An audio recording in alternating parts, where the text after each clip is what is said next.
কোথায় কখন আন্দোলন হবে তাহলে আমরাও নামবো।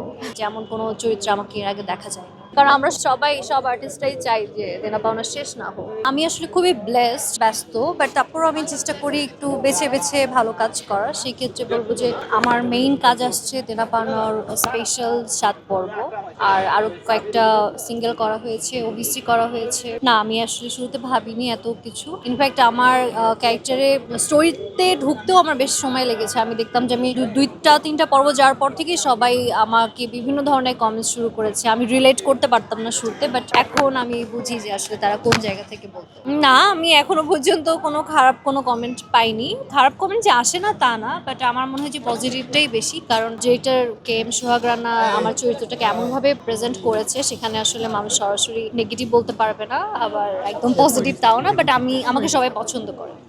আমি সবার আগে নামবো। যদি এমন হয় আমাকে অবশ্যই জানাবেন কোথায় কখন আন্দোলন হবে, তাহলে আমরাও নামবো।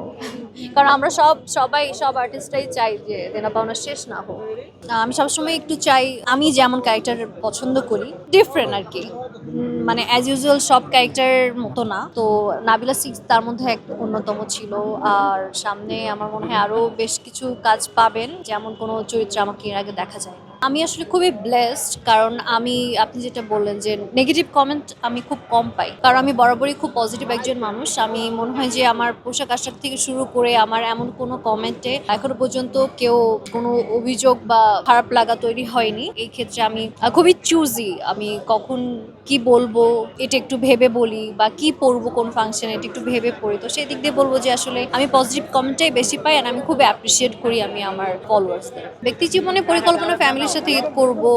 এবার খুব ইচ্ছা আমি ঢাকায় ঈদ করব, কারণ সবসময়ই বগুড়া ঈদ করা হয়। তো দেখা যাক কি হয়।